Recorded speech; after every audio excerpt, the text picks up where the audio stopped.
Assalamualaikum warahmatullahi wabarakatuh. Alhamdulillahi wa kafa. Wassalatu wassalamu ala rasulillahil mustafa wa ala alihi wa sahbihi wa man wafa wa ba'd. Fa ya ahbaballahi wa ahbab rasulihi sallallahu alaihi wasallam.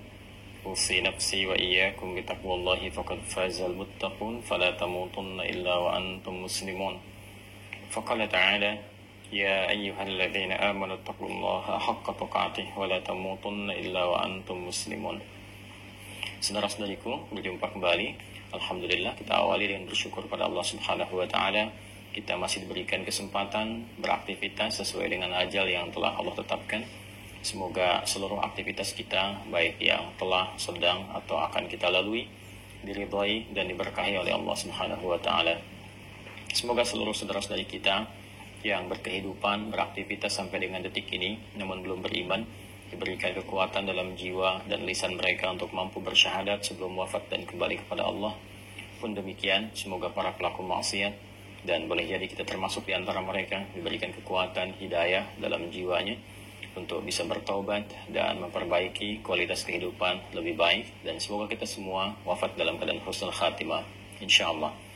Baiklah, kita akan mencoba melanjutkan kajian kita masih dalam pembahasan pokok yang kedua dalam dinul Islam, yaitu pokok ibadah. Dan telah kita masuki dari pokok yang kedua itu tentang ibadah di bagian yang pertama, yaitu amalan pokok dalam ibadah berupa salat.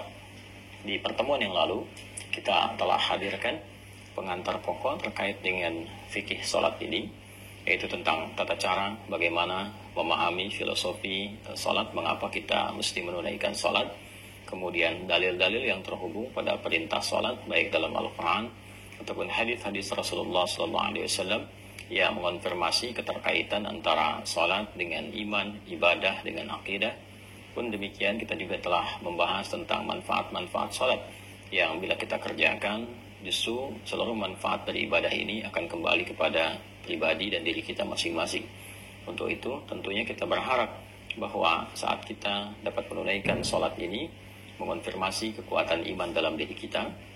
Kemudian yang kedua, menghadirkan manfaat seperti yang telah Allah sampaikan dan dirasakan betul oleh orang-orang yang berkehidupan di masa Rasulullah SAW ketika diajarkan oleh Nabi tata cara sholat dengan cara yang benar, maka ketenangan bisa diraih, kebahagiaan, kesuksesan, dan puncaknya adalah keterhubungan dengan Allah Subhanahu wa taala yang itu menjadikan kenikmatan dalam hidup bisa dirasakan.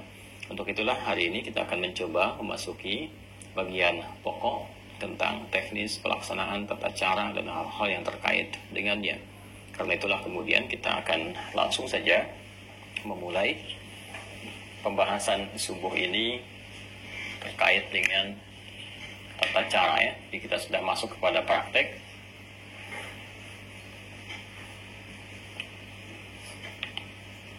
tata cara salat.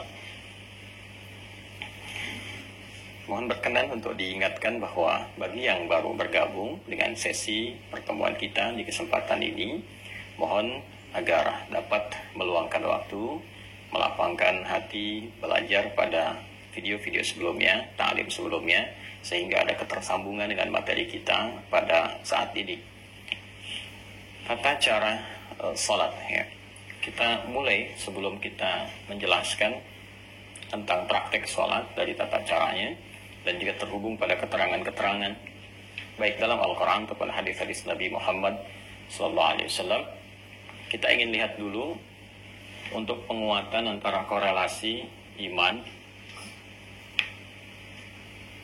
dengan ibadah yang saling terhubung satu dengan yang lainnya. Ini ada syariat, ini ada akidah, di sini ada syahadatain. Alhamdulillah, Alhamdulillah. Di sini kemudian kita beri contoh yang pertama. Ini tertukar ya, di sini akidah, di sini syariat. Di sini akidah, di sini syariat. Kemudian ini syahadat, wujudnya syahadatain. Asyhadu an la ilaha illallah, asyhadu anna Muhammadar Rasulullah. Kemudian di sini pembuktiannya, implementasi dari komitmen syahadatain yang pertama adalah ibadah salat. Jelas ya? Baik. Nah, kita akan masuk ke praktek ini. Sebelumnya kita turunkan dulu definisi para ulama tentang salat ini. Ya, kalau kita tuliskan dalam bahasa Arabnya kurang lebih seperti ini. Kita ambil yang umum saja. Ya, seperti ini ya. Nanti turunannya juga bisa demikian, seperti ini. Bisa ditulis begini. Ya. Bisa dalam bentuk jamak seperti ini. Sholawat. Jelas ya? Pelan-pelan. Ini bentuknya bisa begini. 1, 2, 3, seperti ini ya. Kurang lebih demikian. Bila bentuknya seperti ini, yang pertama ini bentuknya tunggal, ya, mufrad, singular, sudah, dan punya maknanya juga tunggal, 1. Maknanya 1, mufrad, ya, 1 kali gitu. Bila disebutkan yang seperti ini bentuk ini, alif, lam, shad, lam, waw, terus di atasnya waw ini dekat ke lam ini ada alif tegak begini, ya.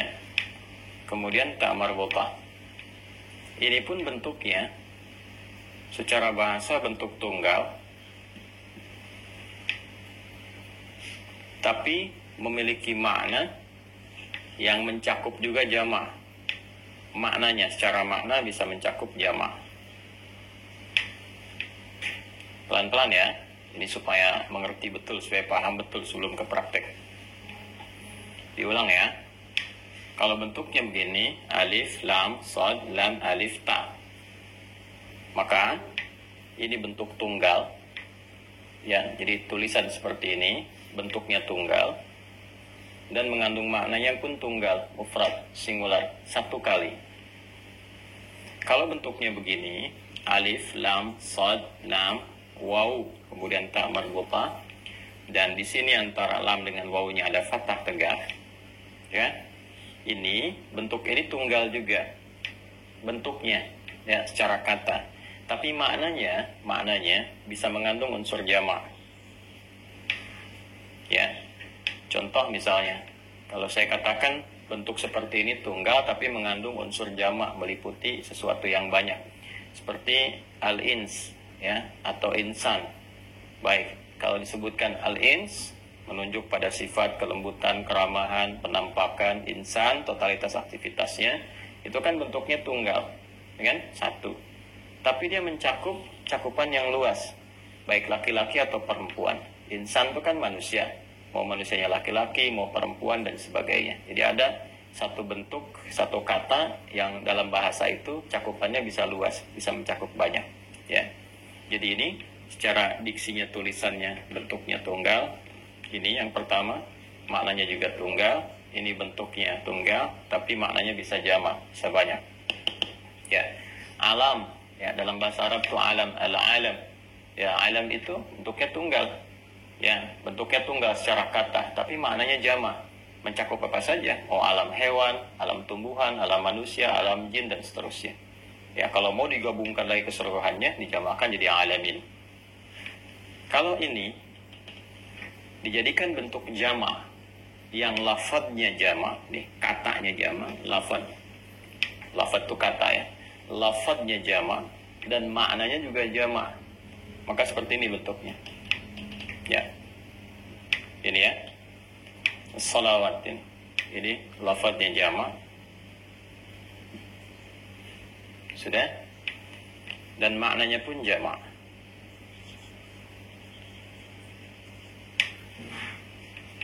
Jelas ya? Baik. Ini tiga ini penting saya sampaikan karena nanti kalau kita menemukan bacaan dalam Al-Quran ataupun hadis-hadis Nabi Muhammad SAW mencakup tentang ini, kita bisa memahami maknanya kemana.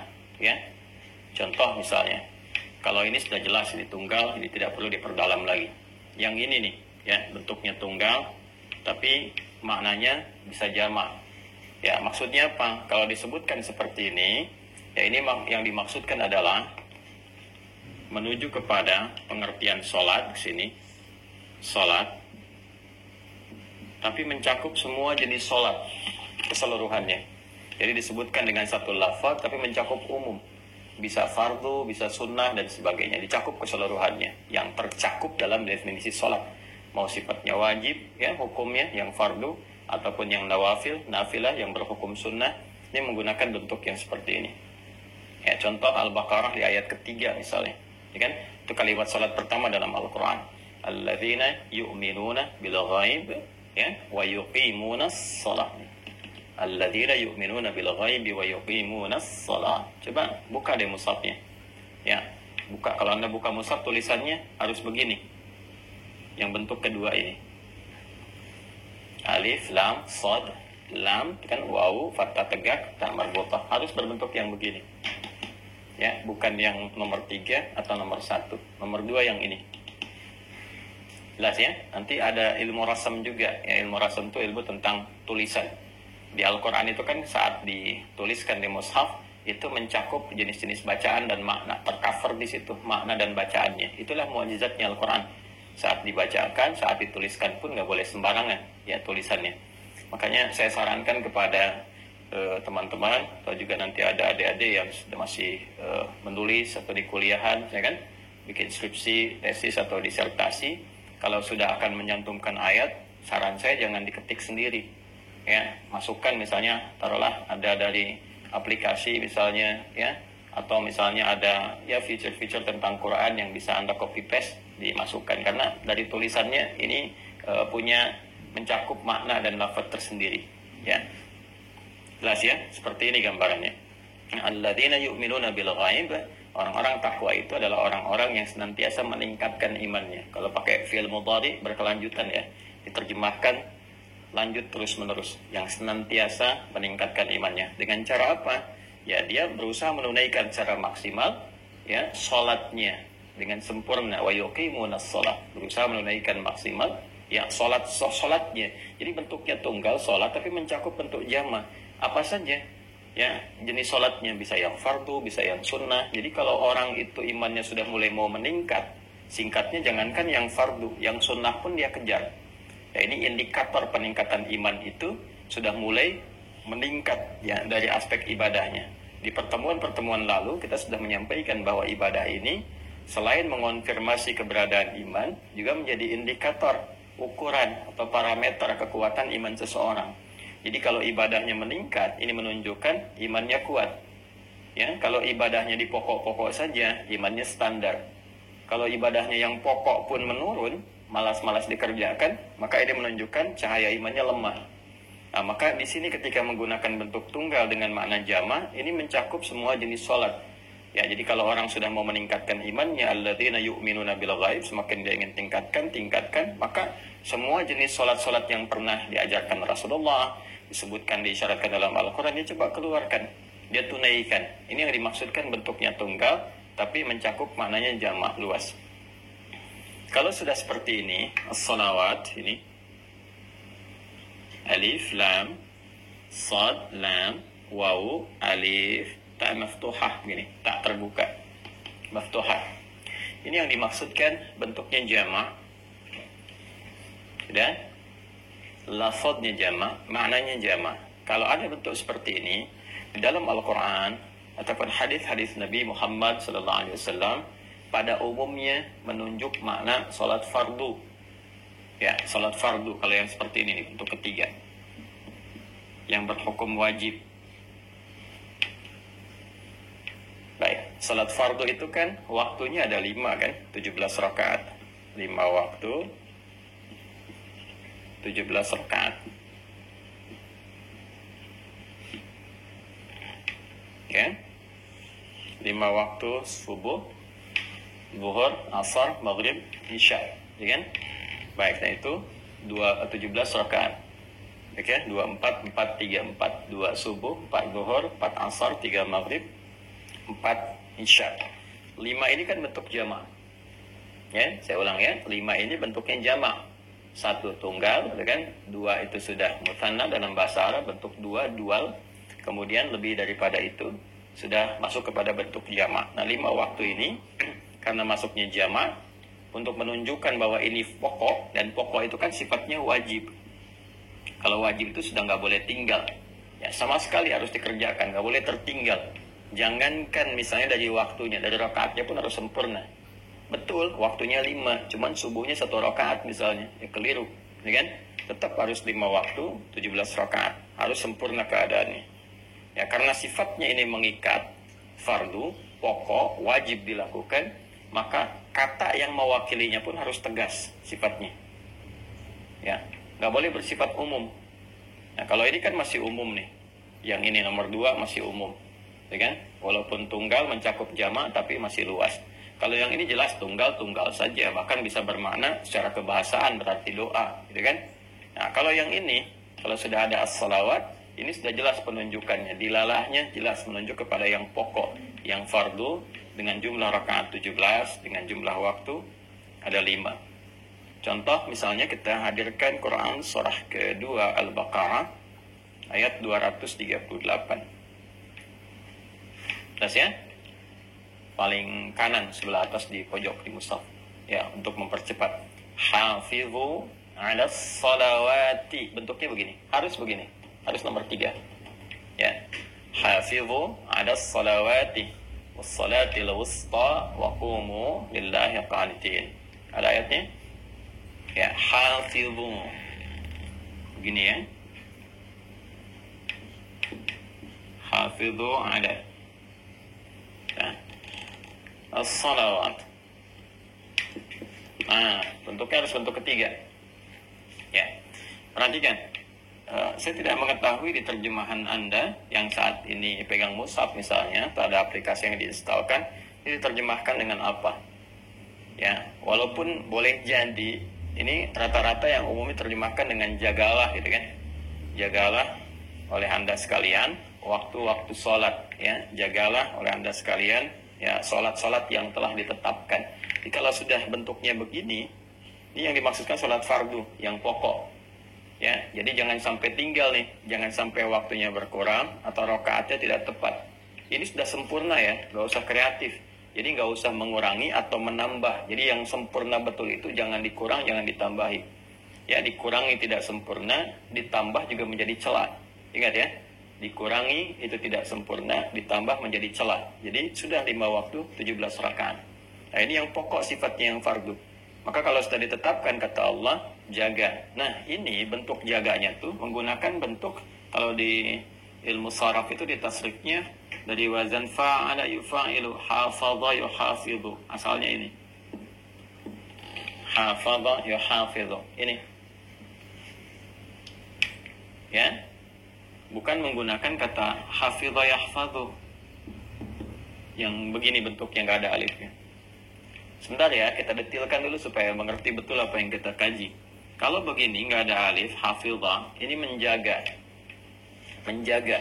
Penjagaannya bisa dijaga secara fisikal, bisa dihafalkan. Dengan menghafal itu menjaga itu supaya nggak lepas. Ya, orangnya disebut hafidh. Hafidh. Orang-orang sekarang penghafal Quran disebut hafidh. Kenapa disebut hafidh? Karena dia menjaga Quran dalam dirinya supaya nggak keluar. Jaga dalam ingatannya, gitu kan? Ya, walaupun para ulama dulu menyebutnya dengan hamilul Quran, ya kan? Ya, kalau di Al-Quran malah disebut dengan dzikir hafalannya. Ya, orangnya dzakir, ya, dzakirul Al-Quran. Kembali ke sini ya. Jadi ini kalau hafidha, menjaga. Kalau yang ini ada alifnya, hafadha, yuhafidhu, ya. Ini sudah ada alif, maknanya mufa'alah, bermakna saling. Saling menjaga. Jadi kalau pakai yang ini nggak pakai alif, hafidha yahfadhu, kata perintahnya ihfadh. Ihfadhu jamaknya, ya. Hafidha yahfadhu, ihfadh. yahfaz. Begini. Kalau ini hafidhu, dari kata hafadha, ya ada alifnya. Kalau tambahan ada alif setelah huruf pertama, ini maknanya saling. Wazannya fa'ala yufa'ilu. Ya, kayak musafahah, dari kata safaha yusafihu. Ya, saling bersalaman, saling. Jadi kalau mau salaman itu jangan ya akhlaknya, adabnya.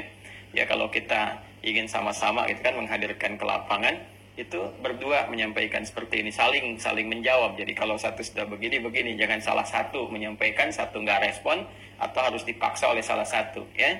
Nah, yang normal itu saling. Makanya sofaha itu kan asalnya sesuatu yang lapang.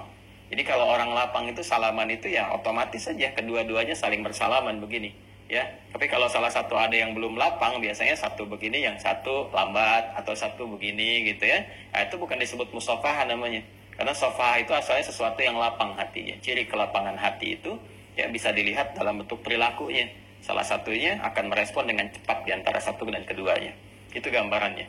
Nah, ini hikmahnya apa menggunakan turunan dari kata hafadha dan kata perintahnya hafidhu, menunjuk makna saling, ya, untuk memberikan kesan bahwa saking pentingnya yang fardu ini, yang pokok ini, yang wajib ini, ya, dan diwajibkan oleh Allah untuk memaksa manusia, hamba-hambanya, mendapatkan rahmat Allah.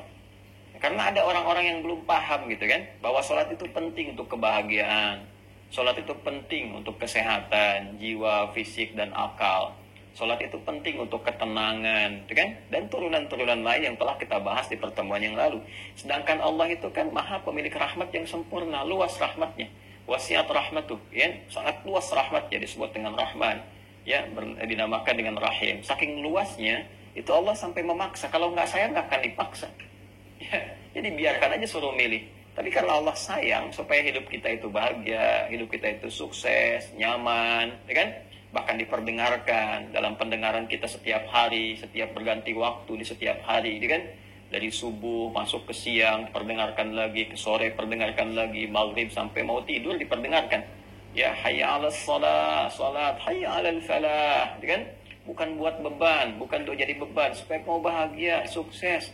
Sebab ini hukum kehidupan begini, sunatullahnya begini, dari dunia sampai kamu ke alam kubur sampai ke akhirat. Sudah ada sistemnya, Allah yang Maha tahu, ya kan? Dan tanda kepatuhan kita kepada Allah. Dipaksa itu hukum wajib ini sifat memaksa karena sayang. Ilustrasinya begini secara sederhana ya. Walaysa kamitslihi syai'. Orang tua itu kalau melihat ada sesuatu yang penting, anaknya ngeyel, dipaksa kan? Udah kamu pergi aja. Kenapa sih mau? Gak usah banyak tanya. Nah kan, kalau udah banyak tanya-tanya begitu, udah langsung disiapin, dipaksa itu kan? Ya kalau perlu ditarik dan sebagainya. Pada sesuatu yang sangat penting. Ya, hari mau wisuda masih santai-santai, udah tahu macet masih santai-santai, akhirnya kan dipaksa kan, ya, dan seterusnya gitu. Dan macam-macam lah yang mungkin bisa terjadi dalam kehidupan kita. Nah ini seperti itu, Allah tuh Rabbi Rahman, ibu punya rahim, ya, di tempat itu disayang-sayang luar biasa, sedangkan Allah maha pemilik sifat semuanya.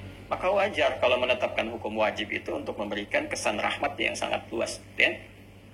Nah ini, saking pentingnya ini, diminta kita itu saling menjaga. Karena boleh jadi yang satu itu tidak ingat, ya, lupa, atau tidak sadar. Kan itu sudah wajar ya, kalau sudah lupa kan suka nggak ingat gitu kan.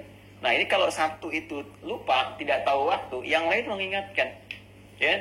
Makanya sifat saling itu diikat erat sampai dengan adzan. Adzan itu kan satu-satunya sekarang, itu kan panggilan di muka bumi ini yang tidak pernah berhenti 24 jam. Kalau mau jujur diurutkan semuka bumi, silahkan cek. Ya, dari itulah hikmahnya menjadikan setiap waktu itu kan punya perbedaan-perbedaan waktu. Ya, coba kita lihat di Indonesia aja. Jangan skup Indonesianya lah, skup provinsinya aja. Ya, dari Sabang sampai Merauke. Saya misalnya sekarang di Jawa Barat misalnya saat ini. Ya, coba bisa dilihat di Bekasi dengan di Bandung, ya, atau nanti ke Bogor, ke Depok dan sebagainya, itu bisa ada perbedaan waktu. Baik dari detik sampai ke menit. Jadi menariknya satu tempat pun sini adzan selesai, tempat ini adzan, terus adzan. Kalau kita lihat tuh 24 jam nggak berhenti itu. Ya, untuk menunjukkan kesan bahwa ya hidup manusia itu harus bahagia, harus sukses, jangan lupa harus tenang dan sebagainya. Kuncinya ini. Ya, kadang-kadang memang ada yang aneh dalam kehidupan tuh. Minta diberikan jalan tapi jalannya nggak ditempuh. Ya, diberikan jalan sholat malah pilih jalan ninja. Ini jalan ninjaku, bukan. Jalan sholatmu itu yang harus diambil. Itu kebahagiaanmu itu ada di situ gitu. Suksesnya ada di situ. Kenapa harus cari yang lain? Ya kan? Nah, jadi ini gambarannya ya. Ya, jadi disinilah penting kemudian ini diterjemahkan dalam bentuk perilaku. Karena itu wajar kalau dalam kehidupan, awas ya, karena ini fitrah. Ini sudah firman Allah. Kalau sudah firman melekat jadi fitrah. Ya, karena itu wajar kalau tiba-tiba kemudian ya ayah ibu bisa mengingatkan anak, nah sudah adzan, oh iya mah, karena ini sifatnya sudah melekat, ya kan? Atau anak bisa mengingatkan orang tua, atau bahkan teman, atau yang paling dahsyat, yang belum beriman, teman anda, ya jalan dengan anda, adzan itu bisa mengingatkan, sudah adzan dulu, apa kamu nggak sholat dulu tuh?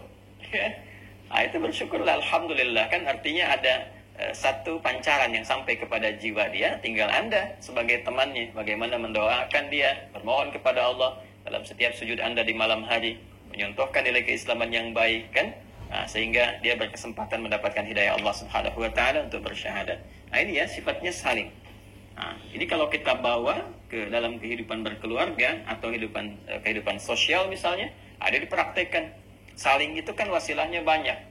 Bisa dengan lisan mengingatkan bagi yang tahu kan, atau nanti dibuatkan jadwal-jadwal sholat, tempel tuh ya, kalau perlu ditempelkan di dinding misalnya, di kamar, di meja makan, nggak apa-apa, ditempelkan aja waktu-waktu sholat itu ya, supaya diketahui ya. Kalau mau ditempelkannya dengan kreativitas deh ya, waktu sholat, waktunya kamu bahagia ya, engkau mencari kebahagiaan, ini waktunya, engkau mencari kesuksesan, ini jalannya ya, dan seterusnya. Jadi kita tuh paham begitu melihat waktu sholat, nah ini waktu bahagia saya nih ya, waktu curhat saya, waktu sukses saya ini. Jadi cara-cara seperti itu memberikan ibadah itu ternikmati, memberikan kesan ternikmati.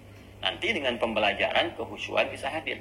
Bagaimana caranya kita nikmat ibadah ya, dan khusyuk dalam menjalaninya, nikmat, senang, nyaman dengan memahami hikmah di balik itu. Kemudian juga khusyuk dilahirkan dari pemahaman ya tentang tata cara pelaksanaannya. Sudah paham ya? Kalau sudah mengerti ini semua, baru nanti sebelum masuk ke praktek, kita jelaskan dulu ya maknanya, definisinya, artinya. Dari definisi itu baru diketahui praktek. Jelas ya? Baik. Kalau kita ingin turunkan definisi, maka kita gunakan dulu dari kata yang paling awal ke sini ya. Salat. Tuliskan dulu ke sini. Salat secara bahasa, secara etimologi. Nah, di Islam itu Masya Allah ya, tradisi keilmuannya itu luar biasa itu. Jadi semua hal yang akan dikaji itu selalu diawali dengan definisi dulu, untuk membatasi ruang pembahasan ya, supaya tercakup apa yang akan dibahas dan mengeluarkan yang tidak penting, yang tidak perlu dibahas ya kan? Dan esensi-esensi pembahasan itu terkumpul dengan sempurna dan memberikan kesan penguat yang dimaksud, yang mau dibahas itu dalam aspek ini ya, bukan aspek-aspek yang lain, sehingga disebut ta'rif itu al-jami' wal mani' ya, al-jami' wal mani', yang mencakup dan melarang, mencakup semua yang akan dibahas, melarang yang tidak terkait supaya masuk ke dalamnya ya. Ini gambarannya. Jadi secara bahasa dulu, kalau bahasa nanti ini memiliki keumuman makna, mau ditarik kemanapun ya itu bisa memungkinkan. Secara bahasa, kata sholat ini itu punya makna yang serupa dengan doa. Doa ya, berarti doa. Anda kalau mau buka kitab fikih manapun yang menerangkan tentang sholat dengan pendekatan mau dari jalur mazhab manapun, yang populer misalkan yang 4 itu, mau Hanafi, Maliki, Syafi'i ataupun Hanbali rahimahumullahu jami'an, itu definisinya nggak ada yang beda ya. Secara bahasa diartikan apa? Doa ya. Disebut dengan demikian karena memang isi sholat itu seluruhnya doa, umumnya doa, permohonan kita kepada Allah Subhanahu wa ta'ala. Inna salataka sakanul lahum ya, dan doakanlah mereka Muhammad SAW, sungguh doamu atau salatmu atau doamu itu ya, itu akan menenteramkan bagi mereka. Nah, perhatikan baik-baik, selalu ada pertanyaan begini, awas ya. Nah, ini detailnya. Jadi di bahasa Arab itu ada detail. Kalau kita ngaji di ilmu bahasa ada detail. Kalau sholat itu sama dengan doa, kenapa nggak disebut doa aja? Jelas ya? Kalau sholat sama dengan doa, kenapa nggak disebut doa aja? Ya, nah inilah uniknya dalam bahasa Arab itu ada kekayaan literasi kata gitu ya.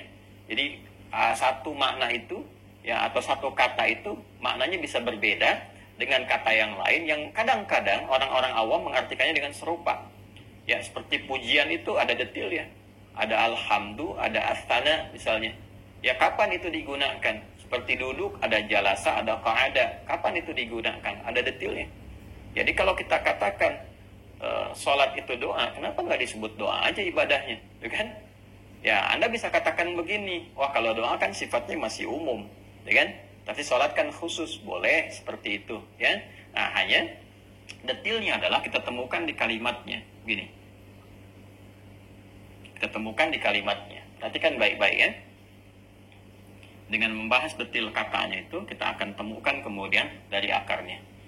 Doa ini, akarnya dari kata da'a yad'u. Da'a yad'u. Ya, doaan. Wa da'watan, dakwah juga dari sini. Dakwah itu menyeru, ya mengajak dan sebagainya. Ya, ada unsur memohon juga di dalamnya. Kalau kepermohonan jadi doa, ya, doa itu bahasa Indonesia dari bahasa Arab ya. Dan kita itu bahasa Indonesia banyak sekali menyerap dari bahasa Arab, banyak sekali. Ya, bahkan ada yang di ya lembaga-lembaga pemerintahan, majelis permusyawaratan rakyat itu bahasa Arab semua. Majelisnya bahasa Arab, permusyawaratan bahasa Arab, rakyat bahasa Arab ya. Dewan Perwakilan Rakyat bahasa Arab juga semua itu. DPR tuh bahasa Arab semua isinya tuh. Dewan dari kata diwan, kan? Kemudian apalagi perwakilan, wakil bahasa Arab, ya diberikan awalan dan akhiran aja, itu kan. Kemudian rakyat ya dari bahasa Arab juga, ya jadi banyak yang dari bahasa Arab terserap ya karena asimilasi yang dulu terjadi. Langsung ke sini saja, ya. Ini doa dari kata da'a, asal katanya kalau sifatnya permohonan disebut doa. Kalau ajakan disebut dengan dakwah. Nanti kan baik-baik ya. Salat akar katanya. Ya, kalau saya bilang akar berarti ke awalnya, infinitifnya. Ya, kadang-kadang saya melampaui di tasrif ya, derivasi kata sorof untuk menemukan ke akar awalnya. Ini yang penting saya tekankan karena ada beberapa yang kadang-kadang kurang memahami ya. Ketika saya misalnya menerangkan taruhlah turunan kata misalnya kan ahsana yuhsinu, ya kan? Ihsan. Kalau saya katakan ihsan itu akar kata awalnya itu dari kata hasuna, itu kan. Nah, kadang-kadang ada yang suka keliru paham. Salah tuh Ustaz Adi, harusnya dari ahsana. Nah, itu bicara tasrif. Kalau kita bicara tasrif betul ahsana yuhsinu ihsanan. Tapi kalau kita ingin menggali sisi kebahasaan yang paling awal, ahsana itu kan ketika diberikan tambahan hamzah di depannya. Asal dari awalnya adalah hasuna atau al-husnu. Jadi kalau saya sedang bicara awal dari ilmu bahasa, ini menunjuk kepada dasar yang paling utama. Ya. Dasar yang paling utama di sini, kalau kita gali akarnya, itu dari wawu, sod, lam. Ya. Kalau ini da'a, ya kan? Ini alifnya asalnya wawu. Ya. Kemudian karena di akhir nanti ada rumus di'ilat menjadi alif. Ya. Singkatnya huruf ilat itu ada 3 nanti disingkat dengan ayu. Alif, wawu, ya. Perhatikan baik-baik ya. Da'a, begini. Ini dari kata wasala. Wasala, yasilu, ya. Silatan. Kemudian ke sini, salat. Ini, secara bahasa, adalah sesuatu yang tersambung erat. Tersambung erat, terkoneksi, kuat. Ya. Atau sesuatu yang sampai ke tujuan.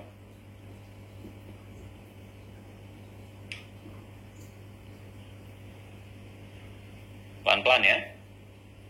Kita masih bahas pengertian bahasa nih. Wasala itu dasarnya sesuatu yang tersambung erat atau sampai ke tujuan. Ya kan? Makanya ada dari sini kata wusul. Wusul itu sampai. Ya. Wasala Muhammad fi Sumatra ams sa'ah 7 sabahan. Ya, Muhammad sampai di Sumatera kemarin jam 7 pagi. Ya, itu sampai ke tujuannya. Jelas ya? Sesuatu yang tersambung atau terhubung secara erat. Juga akarnya dari sini. Silah, wasala yasilu, ya, ada waslan, wusul, silatan, silah. Silah. Wesel itu dari bahasa Arab juga tuh, wesel. Artinya sesuatu yang sampai, kalau ngirim diharapkan sampai ke tujuan. Ya. Silah, sesuatu yang terhubung erat. Masih ingat silaturahim? Ya kan? Silaturahim, kalau Anda mau kumpul-kumpul kan Anda katakan saya mau silaturahim dulu, ya kan? Nah, silah itu artinya sesuatu yang terhubung dengan kuat. Ya, rahim, satu bentuk perhatian, kasih sayang yang bersumber dari hati yang paling dalam. Bentuk perhatian, kasih sayang yang bersumber dari hati yang paling dalam. Jadi diharapkan dengan bertemu itu, ya kan? Bisa saling ngobrol, bercengkrama, cerita, sehingga melahirkan rasa perhatian, ya kan? Berkasih sayang secara umumnya satu dengan yang lainnya, sehingga melampaui ruang, ya bahkan waktu dari tempat Anda berkumpul sebelumnya. Jadi suksesnya silaturahim itu bukan saat kumpulnya. Kalau saat berkumpul Anda menyapa, wajar orangnya ada. Nanti setelah selesai itu, itulah saat Anda mampu mendoakan kawan Anda itu. Mampu menyapa dia, bertanya kabarnya. Itu yang dimaksudkan silaturahim. Jadi tetap terhubung dengan erat walaupun sudah berpisah ruang. Walaupun sudah berbeda waktu keadaannya. Dari pertama kali bertemu itu. Itu yang disebut dengan silah. Nah, ibadah yang melatih kita sehingga terhubung erat dengan Allah Subhanahu wa Ta'ala, itu puncaknya. Ya, Anda dengan manusia aja bisa berhubungan erat. Kenapa dengan Allah terpisahkan? Kan? Ya, Anda dengan manusia bisa ingat. Kenapa dengan Allah bisa lupa? Ya, antakulu yaumal qiyamati inna kunna an hadzal ghafilin. Itu di penghujung ayat 172. Ya, surah ke-7 itu Al-A'raf. Ada orang-orang yang lupa. Mengatakan kepada Allah, saya lupa ya Allah. Ya, nasullah, yang mereka lupa dengan Allah. Kok bisa gitu? Dengan manusia bisa ingat, dengan penciptanya sendiri dia lupa. Nah, maka kita dilatih oleh Allah, ya kan? Untuk melakukan ibadah yang sifatnya diwajibkan, sehingga dengan itu mengoneksikan diri kita, menghubungkan erat dengan Allah Subhanahu wa Ta'ala. Nah, ibadah yang melatih diri kita itu sehingga terhubung, selalu terkoneksi dengan erat, ya, kepada Allah Subhanahu wa Ta'ala, itu ibadahnya disebut dengan sholat. Ya, jadi ketika menunjuk mana kebahasaannya terkait dengan ibadah, mana kebahasaannya, kenapa disebut sholat, tidak langsung disebut dengan doa, ya, karena perhatikan di sini ada unsur penekanan dari sifat konektivitas yang ini ditekankan, bahwa ibadah yang ditetapkan nama ini memberikan kesan bahwa dengan kamu sholat itu kamu terhubung erat dengan Allah Subhanahu wa Ta'ala. Dan doa-doa yang kamu bacakan pun kalau sudah terhubung, itu yang sampai ke tujuan, sampai kepada Allah. Ya, jadi bagaimana Anda bisa berdoa dalam sholatnya, doanya bisa sampai, bisa khusyuk kalau Andanya nggak tersambung dengan Allah. Kan ada orang yang berdoa tapi nggak terhubung kan? Pikirannya memikirkan pekerjaan, lisannya berkata Allahu Akbar, tapi di pikirannya masih ya amalhu akbar, handphonehu akbar, dan sebagainya. Handphonenya yang lebih besar, yang banyak difikirkan, pekerjaannya, status sosialnya, dan sebagainya. Jadi ketika disebutkan sholat, ini dari namanya dan memberikan sebuah kesan yang kuat kepada kita. Kalau sedang sholat, ya nyambung. Ya, kalau sedang sholat, tepikan yang lain. Bangun konektivitas terhubung dengan Allah. Supaya apa? Supaya apa yang kita mohonkan dari kebutuhan kita itu, yang kita ingin bahagia, ingin sukses, ingin tenang hatinya, punya persoalan yang ingin disampaikan, pengen dijawab doanya, supaya sampai kepada Allah ini semua, maka terhubunglah. Ya, jelas ya? Nah, ini jadi kenapa disebut sholat secara bahasa, dia mengandung unsur doa, ya, tapi tetap diberikan nama dengan sholat, bukan dengan kalimat doa, ingin menekankan ini, ketersambungan kepada Allah yang kuat, sehingga dengan ketersambungan itu, doa-doa yang disampaikan itu sampai kepada Allah, dan mudah untuk dikabulkan. Jelas sampai sini? Jelas ya? Jadi kalau Anda ngaji di kitab-kitab fikih, Anda sampainya ke sini. As-salatu lughatan ad-du'a. Salat secara bahasa itu doa, selesai. Tapi kalau Anda ingin dalami sampai ke sini, ya, ke fikih lughah, nanti mungkin di pertemuan berikutnya ya, kalau kita coba ada kesempatan, kita tunjukkan beberapa referensi tentang buku-buku kebahasaan. Sehingga nanti kalau Anda tanya, yang senang baca, senang cari referensi, nah ini Anda bisa cari di kitab ini, kitab ini, kitab ini. Ya, ini gambarannya seperti ini. Nah, ini baru secara bahasa. Jadi sekarang mengerti kenapa disebut dengan sholat. Ayo sholat, sholat, sholat. Maksudnya apa? Ya, jaga ketersambungan dengan Allah. Kalau sudah terhubung, pasti dapat perhatian. Anda terhubung dengan pimpinan, punya koneksi. Saya punya koneksi ini di sini, tuh, kan? Berarti yang diharapkan apa? Perhatian, kan? Nah sekarang konektivitas Anda terhubungnya ke Allah. Apa yang terbatas bagi Allah? Gak ada. Ya semua tercakup. Karena itu orang-orang yang telah tuntas sholatnya, maka ciri khasnya kalau benar sholatnya itu, ya ada ketersambungan. Ya ketersambungan itu yang disebut dengan zikir. Hasilnya disebut dengan zikir. Zikir itu kan ingat. Ya tersambung itu kan ingat, terkoneksi ingat. Ya terhubung. Itu yang disebut dengan zikir namanya. Ya, sehingga ketika kita pun diminta oleh Allah menunaikan sholat, balik lagi ke Quran surah ke-20 Toha ayat ke-14, itu faedahnya untuk menyambungkan keadaan kita dengan Allah. Ya, lihat kalimatnya, innani anallah, sungguh akulah Allah. Aku tegaskan kata Allah, akulah Allah, la ilaha illa ana. Allah menegaskan gak ada Tuhan yang layak dipertuhankan dan disembah kecuali aku, kata Allah. Fa'budni, maka sembah aku, buktikan keyakinanmu dengan menyembahku. Gimana caranya ya Allah? Wa aqimis sholat, tunaikan lewat sholat. Sholat disebut sholat. Ya, apa yang menjadikan saya mendapat manfaat dari sholat itu ya Allah? Hikmahnya apa? Kenapa disebut sholat? Lidzikri itu kalimatnya. Supaya ketika kalian menunaikan sholat itu terkoneksi denganku, ingat kepadaku. Ini. Karena itu orang yang telah tuntas sholat, telah selesai sholatnya, telah dia kerjakan, itu keberhasilannya diukur dengan kadar zikirnya. Ingat gak kepada Allah? Ya, buka Quran surah ke-4 An-Nisa ayat 103.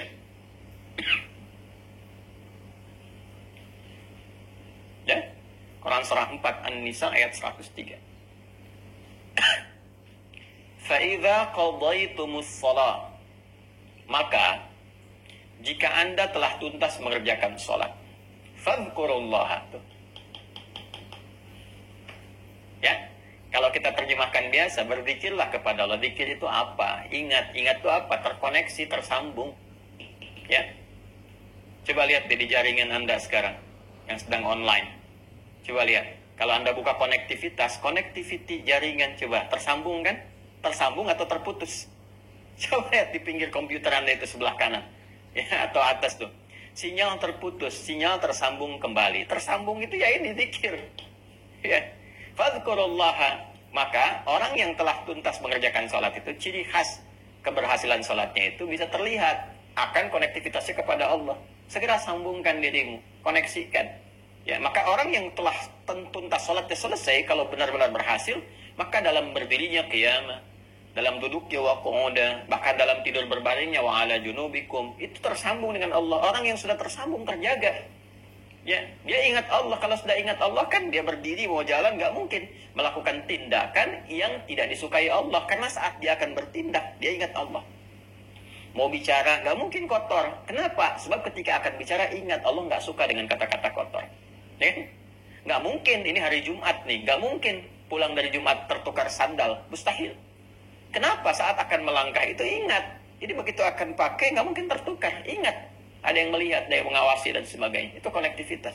Nah, orang-orang yang terus tersambung seperti ini, ya tersambung dengan kuat, maka apapun yang dia mintakan kepada Allah, itu akan terkabul dengan cepat. Ya, Anda saja kalau punya koneksi, punya ketersambungan dengan siapapun dalam kehidupan manusia itu, mudah kan mengaksesnya? Ya, Pak, saya mau ke sana, Pak. Bisa nggak disiapkan begini? Oh, ya Pak, siap. Bisa. Ya, insya Allah. Itu selesai. Sekarang apa yang mustahil bagi Allah? Minta, dikabulkan. Ada orang-orang yang saking kuatnya konektivitasnya kepada Allah, belum minta, sudah dikabul. Karena Allah Maha mengetahui apa yang dirasakan hamba itu, dan menjadi bagian kebutuhannya. Ya, kebutuhan hamba. Ini gambarannya. Nanti kalau sudah masuk ke bagian fase yang agak akhir-akhir, kita akan bahas. Nah, kenapa setelah sholat nanti ada zikir? Itu salah satu hikmahnya. Untuk menguatkan koneksi. Karena ada orang yang saat sholatnya belum terkoneksi kepada Allah. Ya, rukunnya benar. Ya, secara praktikal, tapi hatinya kurang khusyuk. Itulah sebabnya kenapa setelah sholat zikirnya ditambah untuk menguatkan konektivitas itu supaya betul-betul nyambung. Nah, ini saya ingin menjelaskan dari sisi kebahasaan dulu sehingga paham. Jadi kalau menemukan kata sholat di Al-Quran, di hadis, bahkan di kitab-kitab fikih, kita mengerti, ya, jelas ya. Dan manfaatnya selalu kaitkan ke sini. Di Islam tuh nggak ada yang tidak terkorelasi. Jadi selalu apa yang dikerjakan punya hikmah, punya makna, dan punya manfaat. Baru sekarang secara istilah. Istilah itu kalau sudah disebutkan, itu membatasi ruang yang akan dikaji atau diuraikan sesuai dengan frame istilah yang dimaksudkan. Dalam istilah apa? Ya, apakah dalam istilah fikih, ya, sunnah dalam istilah fikih nanti berbeda dengan istilah usul fikih, berbeda dalam istilah ilmu hadis, ya. Nah, sekarang sholat secara umum disebut doa. Barangkali juga nanti yang lain-lain bisa menyebutkan tuh umat ini sedang sholat, ini sedang sholat, sedang sholat. Yang dimaksudkan dalam istilah fikih Islam. Ya, kalau dalam Islam ini yang dimaksudkan sholat. Ya, istilah ini mengonfirmasi yang bahasa. Bahasa ini kan mencakup tadi makna ketersambungan. Dari sini mendapatkan feedbacknya berupa manfaat, kan, manfaat dalam kehidupan dan seterusnya. Nah, kalau sudah begini kan kita tanya bagaimana caranya, kan, ya, karena sholat yang kita kerjakan itu harus menyambungkan diri kita, terkoneksi penghambaan kita kepada Allah. Sedangkan ada orang-orang sholat nggak mendapatkan manfaat karena koneksinya ini terputus. Ya, ada yang lemah. Itu aja lah, kan kita ini sholat tuh online, kan. Online itu kan terhubung. Ya, sekarang Anda sedang online. Kalau sinyalnya jelek, koneksinya putus, bisa nggak sekarang menyimak? Tidak bisa. Ya, bagaimana Anda bisa menyimak dengan baik, bisa khusyuk? Kalau putus-putus kan, ini buffering nih, muter-muter. Nah, ada orang yang sholatnya buffering tuh. Di kepalanya muter-muter. Dunia macam-macam. Ya, padahal digit nomornya benar. Kan nomornya kalau online sholat kan 24434 tuh kan, online-nya. Hotline sholat tuh 24434. Duanya subuh, 4 duhur, 4 asar, 3 maghrib, 4 isya. Bikin status tuh, udah hotline belum hari ini, hotline ritual, gitu kan? Itu kan ada orang yang betul mijit nomornya, cuman jaringannya, gitu kan? Ya, sinyalnya nggak kuat. Ya, itu jaringan-jaringan tubuhnya tuh, yang otaknya yang macam-macam kemana-mana, makanya nggak terkoneksi. Nah, sehingga dari situ manfaat nggak didapatkan. Ya, bagaimana untuk mendapatkan itu semua? Kita bertanya cara, kan? Teknisnya bagaimana nih? Ya, diinstal dulu tuh semuanya masuk, ya. Mohon maaf ya kalau bahasanya kita agak kembangkan sedikit, ya, supaya kita bisa mengerti, karena dunia di setiap eranya itu kadang memiliki ragam bahasanya sendiri gitu, supaya ketersambungan itu ada. Caranya bagaimana? Ya kan? Teknisnya seperti apa? Supaya ini kita bisa install dengan baik, caranya bagus, tersambung, manfaatnya dapat. Kalau sudah bicara begini, maka ini harus dibatasi dalam pengertian istilah untuk menghadirkan teknis, tata cara, keterkaitan tentang penunaian sholat yang dimaksudkan. Maka kalau kita buka dengan penjelasan istilah, selalu dibuka dengan kalimat ibadah, mengonfirmasi bahwa sholat yang kita kerjakan itu adalah masuk dalam ranah ini. Anda silahkan kalau buka kitab fikih manapun, ya, yang paling standar itu pengertian sholat itu selalu dibuka dengan kalimat ibadah. Ibadah yang dibuka, kan, dengan takbir, diawali dengan takbir dan ditutup dengan salam. Nih, secara umum dulu. Awas, kalimat ibadah ini mengonfirmasi bahwa sholat yang ditunaikan itu masuk pada kategori pokok yang kedua dari 4 pokok itu.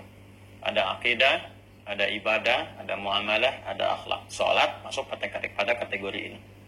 Ketika disebutkan ibadah, konsekuensi keduanya mengonfirmasi dari iman. Artinya apa? Kalau dia sholat, berarti dia beriman. Seperti hadis yang kemarin saya sampaikan. Jelas, ya? Dan ayat yang tegas menyampaikan, wa ma kana Allahu liyudhi'a imanakum. Kan? Artinya kalau ada orang nggak sholat, nggak ibadah, mengonfirmasi bahwa ada persoalan dalam imannya. Apalagi kalau dia mengaku muslim, mengaku beriman, nggak sholat. Nah, ini persoalan serius. Ya? Nah, ini gambarannya. Ibadah yang dibuka dengan takbir, ditutup dengan salam, yang tata caranya, teknisnya diatur lewat penjelasan Nabi Sallallahu Alaihi Wasallam, penjelasan dan contoh Rasulullah Sallallahu Alaihi Wasallam. Ibadah yang dibuka dengan takbir, ditutup dengan salam melalui aturan dan ketentuan tertentu. Aturan tertentu. Mencakup rukun dan syarat. Pas, ya? Jadi ada aturannya. Jadi bukan sekedar dibuka dengan takbir, diakhiri dengan salam, baru takbir langsung salam. Tidak. Ya. Ada aturannya, ada ketentuannya, ada caranya, ada prakteknya. Awas, pelan-pelan, ya. Nah, ini saya akan kotaki dulu.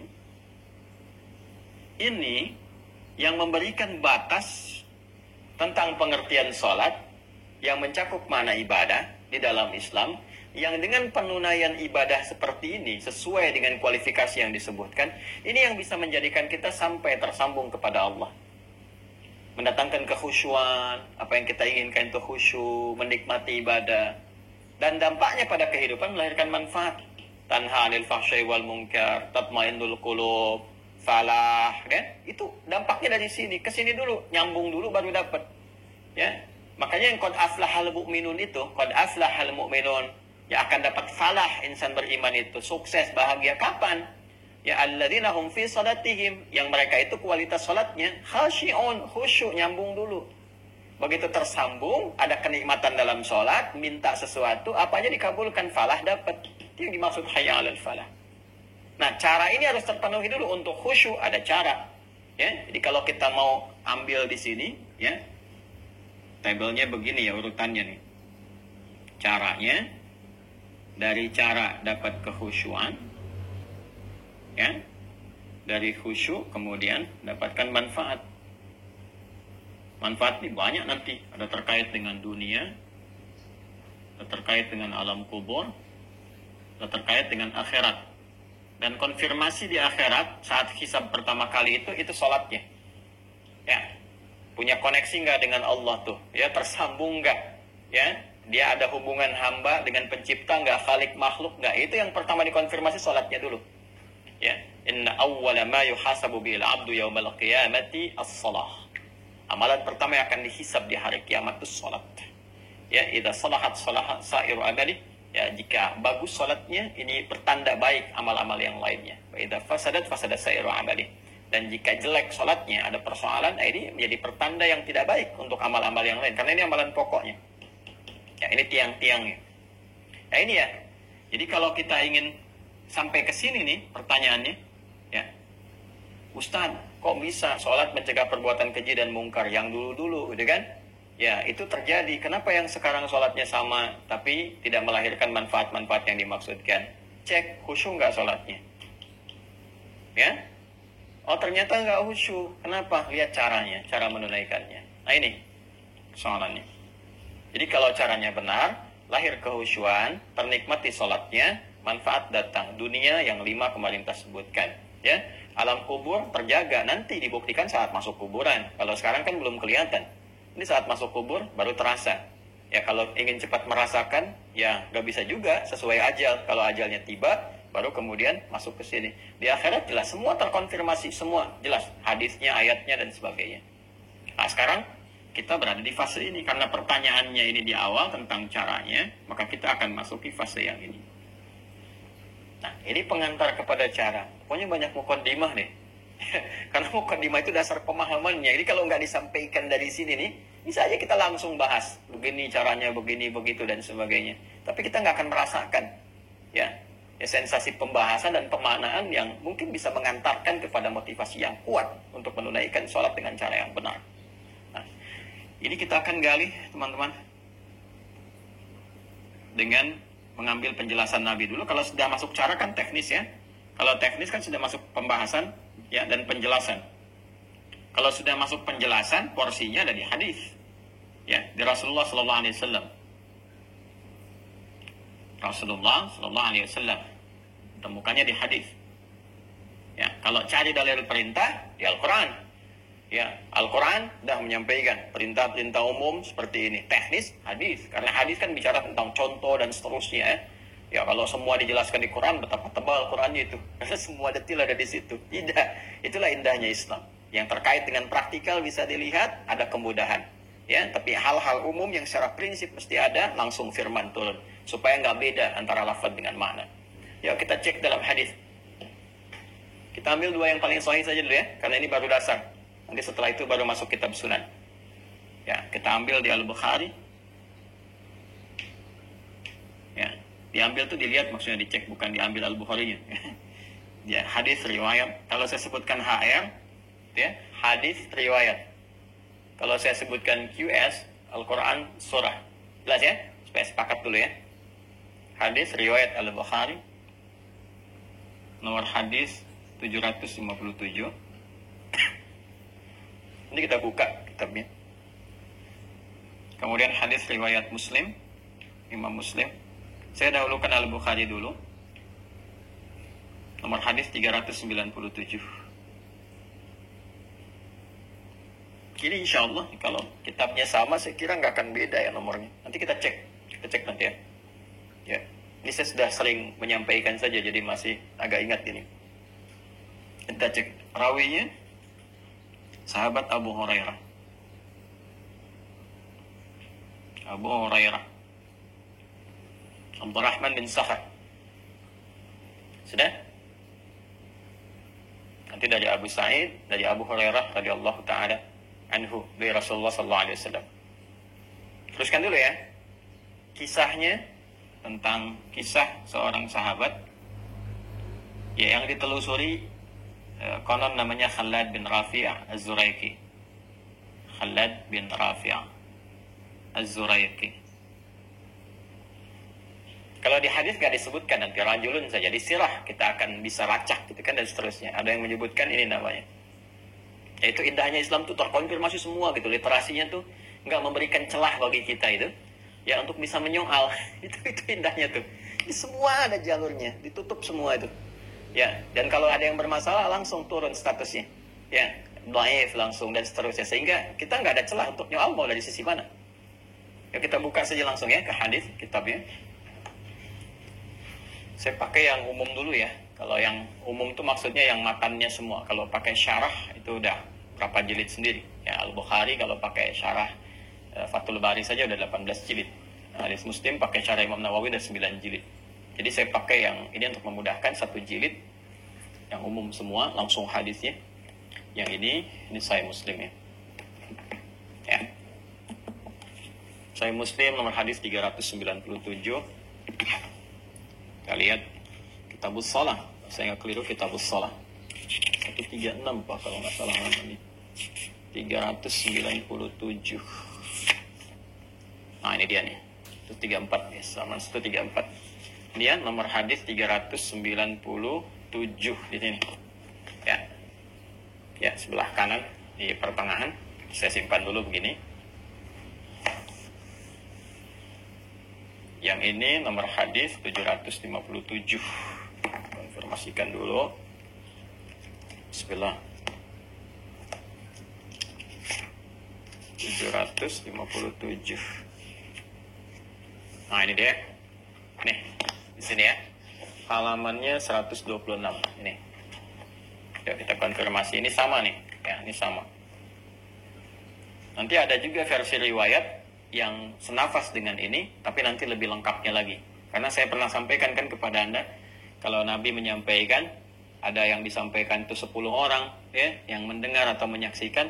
Kadang-kadang kalau cerita lagi kepada yang lain kan, ya isinya sama, tetapi kadang-kadang versi bahasanya berbeda. Ada yang menyampaikan secara singkat begini, ada yang menyampaikan urutan-urutan dari awal, ya kan? Kamu tadi ngaji apa sama Ustadz Adi? Ya ada 3 yang menyimak secara bersamaan, itu ceritanya bisa beda tuh, walaupun mungkin yang disampaikan isinya sama. Ada yang mengurutkan, saya tuh ngaji tadi ya, nungguin dari jam 5, ustadznya mulai dari jam 5.20, ya ada pembukanya dulu, begini. Ada yang langsung nyampaikan, tadi saya ngaji, pergi sholat, ya itu pembuka dulu, mukadimah sampai 1 jam lebih, ya, baru masuk kepada intinya. Ada yang langsung tadi ngajinya tentang fikih sholat, cara sholat begini, manfaatnya begini, macam-macam, intinya kan sama, cuma nanti dari gabungan semua itu, kita mendapatkan manfaat lebih luas. Itu di ilmu hadis disebut al-jam'u wa taufiq, mengumpulkan semua yang terkait dengan referensi riwayat, lalu diambil petunjuknya kemana arahnya. Nah itu yang dilakukan. Baik, kita dahulukan Al-Bukhari ya, karena tadi nulisnya di situ di Al-Bukhari. Sekali lagi ini kitab yang Al-Bukhari, halaman 126, ya, nomor hadis 757. Ya saya bacakan di Kitabul Adzan ya, topik yang ke-10. Bismillahirrahmanirrahim. Qala al-Imam al-Bukhari qala haddatsana Muhammad bin Bashar qala haddatsana Yahya bin Ubaidillah qala haddatsani Sa'id bin Abi Sa'id an abihi an Abi Hurairah radhiyallahu taala anhu. Nah, ini tadi yang saya sampaikan hadis riwayat Abu Hurairah. Clear ya? Jelas ya? Baik, jadi rawinya sesuai. Anna Rasulullah sallallahu alaihi wasallam, bahwa Rasulullah sallallahu alaihi wasallam beliau mengisahkan, ya dakhala al-masjidah, satu kali memasuki masjid. Kalau sudah pakai al-masjidah, ya alif lam ini umumnya dipahami Masjid Nabawi. Ya, masuk ke Masjid Nabi. Fadakhala rajulun fasalla. Ya, maka nggak lama setelah itu, ya, jadi begitu Nabi masuk, di belakangnya masuk juga seorang lelaki. Pakai fa, ingat ya, fa pernah saya terangkan. Harfatun rabitin baina syai'aini bila hudud, ya, huruf yang menyambungkan konjungsi antara dua peristiwa tanpa jeda. Peristiwa pertama, Nabi SAW masuk ke masjid. Peristiwa kedua, seorang lelaki, sahabat juga masuk ke masjid. Ya, ini di awal-awal ya, di awal-awal di masa-masa keislaman, artinya masa-masa sholat diajarkan. Kan sholat itu diturunkan perintahnya setahun sebelum hijrah kan ke Yathrib, kelak di Al-Madinah Al-Munawwarah. Ini di awal-awal masa Islam. Nabi masuk, laki-laki ini masuk juga. Nah, ini antara Nabi masuk dengan laki-laki masuk ini jedanya nyaris tanpa jeda. Jadi masuk, ini masuk, ikut ya. Kemudian fasalla, nah, orang ini salat. Ya, bisa dipahami nanti kalau kita duga dia kan baru masuk masjid. Berarti kan yang paling gampang tahiyatul masjid kan. Ya, kalau salatnya sudah masuk salat yang fardu pasti berjamaah. Nabi ngimamin salat di belakang Nabi. Redaksinya pasti akan berbeda. Redaksinya orang itu misalnya salat ngikut Nabi, makmum. Tapi ini tidak. Ya, ini terpisah. Jadi Nabi sudah masuk, orang ini masuk, dia salat. Diduga kuat ini salatnya tahiyatul masjid. Nah, maka sunnahnya saat masuk masjid, ya kita tunaikan tahiyatul masjid kalau waktu itu memungkinkan. Tahiyatul masjid itu adalah setiap sholat yang dikerjakan 2 rakaat. Ya, di awal kita saat memasuki masjid. Jadi apapun jenis sholatnya tidak dirinci. Ya, idza dakhala ahadakumul masjid fala yajlis hatta yusalli rak'atain. Kalau Anda satu di antara Anda itu masuk masjid, maka disarankan tidak langsung duduk, ya, kecuali diawali dengan salat 2 rakaat. 2 rakaat itu umum sifatnya apa saja. Ya, kalau Anda misalnya datang bersamaan dengan 2 rakaat sebelum subuh, ya Anda tunaikan 2 rakaat sebelum subuh. Nah, itu sudah masuk kategori tahiyatul masjid juga. Jadi dari penamaannya masuk tahiyatul masjid, jenisnya bisa macam-macam. Ya, bisa 2 rakaat misalnya nawafil, yang sunnah, rawatib, bisa.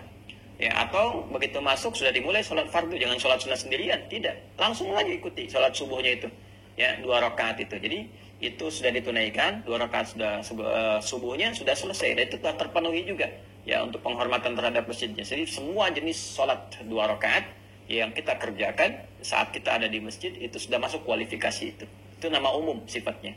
Nah, sekarang saya masuk masjid aja Ustadz, bukan di waktu-waktu sholat yang khusus sifatnya, bukan di 5 waktu itu. Jam 9 saya ke masjid, ya nggak ada waktu sholat khusus tertentu. Bagaimana? Ya tunaikan aja. Ya wudhu misalnya, kemudian niatkan. Sholatnya apa? Bisa sholat sunnah, langsung misalnya, sholat sunnah wudhu, atau langsung disebutkan tahiyatul masjid, boleh. Ya, jadi mau duha boleh, atau langsung disebutkan tahiyatul masjid, ya boleh. Jadi sholat tahiyatul masjid itu umum sifatnya, sepanjang setiap sholat yang rakaat kedua. Nah, jadi orang ini sholat, fasallama. Ya, fasallama ala nabi sallallahu alaihi wasallam. Begitu selesai salat, dia mendatangi Nabi. Di redaksi lain nanti ada yang lebih panjang. Ya, begitu dia fasallama, ya, dia salam, thumma atan nabiyya sallallahu alaihi wasallam. Ya, dia datang kepada Nabi sallallahu alaihi wasallam. Ini redaksi ini persingkat. Tadi kan gimana orang yang menyampaikan kepada kita itu redaksi yang diterima dari orang-orang yang ada, dia mengisahkan sampai kepada kita. Fasallama ala nabi sallallahu alaihi wasallam. Maka dia datang kepada Nabi sallallahu alaihi wasallam mengucapkan salam. Faradda, maka Nabi membalas salamnya. Nah, ini ingat ya, menyampaikan salam sunnah, menjawab hukumnya wajib. Jadi kalau orang mau siapapun ngasih salam, jawab. Ya, jawab. Jangan melihat perasaan, karena itu hukumnya wajib. Ya, kalaupun ada sedang bersengketa, dia mengucapkan salam, jawab dulu aja. Waalaikumsalam warahmatullahi wabarakatuh. Itu bisa melenturkan juga. Ya, ada suami istri sedang punya masalah, suami pulang ke rumah, assalamualaikum, dan atau dilirik apa? Kok nggak dijawab mah? Ya, sir. Salam nggak bisa sir, jahar, ribut lagi deh. Enggak, salam jawab aja. Ya, boleh jadi dengan itu nanti ada satu hikmah tertentu untuk melembutkan jiwa. Faradda, maka dijawab oleh Nabi SAW salamnya. Waqala, lalu Nabi langsung mengomentari tentang salatnya. Nah, ini yang menarik nih. Irji' fasalli fa innaka lam tusalli. Ya, setelah dijawab oleh Nabi, kamu salat lagi karena kamu tadi belum salat. Tuh, lihat ya. Lihat detail kalimatnya. Irji' fasalli fa innaka lam tusalli. Kamu balik lagi karena kamu tadi belum salat. Salat lagi. Ya, maka kemudian apa yang terjadi? Faraja yusalli kama shalla. Maka dia balik salat lagi, ditunaikan seperti yang tadi persis. Jadi dia salat seperti yang tadi. Ya. Lalu apa yang terjadi? Kemudian thumma jaa fa sallama ala Nabi sallallahu alaihi wasallam. Maka dia balik lagi ke Nabi, ngucapin salam lagi. Assalamualaikum ya Rasulullah. Dia datang kembali. Maka faqala irji' fa shalli fa innaka lam tusalli. Nabi komennya sama lagi dengan yang pertama tadi. Kamu sholat lagi karena kamu belum sholat. Padahal udah 2 kali itu. Ya, salatan sampai 3 kali dia melakukan itu. Jadi dia sholat, setelah selesai datang lagi kepada Nabi, dia nyalamin, ya maksudnya memberikan salam, assalamualaikum ya Rasulullah. Dijawab waalaikumsalam. Ya sudah dijawab waalaikumsalam, ya kan, dijawab salamnya, faradda alaihi. Kemudian Nabi mengatakan, kamu sholat lagi karena kamu belum sholat. Padahal sudah sholat. Diulang, datang lagi, disampaikan yang serupa sampai 3 kali. Ya, setelah yang ketiga kali ini, faqala, maka dia kemudian berkata, dia menyadari nih, ini ada yang salah nih. Saya disuruh sholat lagi pasti ada yang salah. Nah ini yang paling menarik ya. Nah maka apa yang dia katakan? Fawalladzi ba'atsaka bil haqq ma uhsinu ghairah. Ya Rasulullah, ya Rasulullah, demi Allah yang telah mengutus engkau bil haqq dengan semua kebenaran. Kau itu yang paling benar, ajarannya benar, semua melekat padamu benar. Ini bahasa yang sangat sopan, halus sekali. Ini sudah memberikan kesan, Apa kesannya? Bahwa pada diri saya pasti sholatnya ada yang nggak benar tadi ya Rasulullah. Gitu kan? Ada yang nggak benar. Ya, maka demi Allah yang telah mengutus engkau dengan segala kebenaran. Ya, terus dia jujur dulu. Apa jujurnya? Ma uhsinu ghairah. Ya Rasulullah, saya itu mampunya menunaikan sholat yang seperti tadi. Nggak bisa lebih baik dari yang tadi. Taunya baru seperti tadi itu. Ya kan? Maka, alimni fa'alimni. Mohon ajarkan saya. Seperti apa yang benar. Ini hebat sekali. Ya, ini hebat sekali. Jadi sahabat itu seperti itu, Bapak Ibu sekalian, teman-teman. Kalau Anda merasa yang kurang tepat, itu minta diajarin. Bukan mempertahankan kesalahan. Dan nggak pernah protes. Kenapa ya Nabi? Tadi kan udah sholat. Ya, kok diulang lagi ya Rasul? Ya Rasul capek, diulang-ulang. Nggak apa begitu. Ya, coba deh, kalau tipikal sahabat yang ditanamkan, ya, kan harus ada trust juga ya. Ada trust, dari trust itu anak nggak protes. Ya. Anak disuruh, nah ulangi sholatnya, kenapa sih kan tadi barusan udah sholat ya, padahal ada yang salah tuh. Nah coba dilihat lagi, nanti ada fikihnya tersendiri ya, fikih, nanti ada fikih pembelajaran dari orang tua ke anak, kan Nabi contoh teladan ya, ngajarkan ke anak bagaimana, ke cucu bagaimana, ke teman bagaimana. Ini sahabat nggak marah, nggak protes, langsung samina wa ta'na. Ya Rasulullah, yang telah, demi Allah yang telah mengutus engkau dengan segala kebenaran, ya saya merasakan, ya saya ada yang kurang, tapi saya nggak mampu, dapatnya begini taunya, mohon ajarkan saya. Nah di sini ya, respon inilah yang kita keluarkan menjadi pembelajaran kita saat ini. Fa'alimni, mohon ajarkan saya. Begitu kemudian ada permintaan seperti itu, faqala, Nabi langsung memberikan respon. Apa responnya? Idza qumta ila shalah, idza qumta ila shalah. Kalau kamu ingin sempurna menunaikan salat. Ya. Ingat gak yang saya sampaikan itu, kata salat itu di Al-Qur'an itu selalu diawali dengan derivasi kata aqama, yuqimu, iqamatan.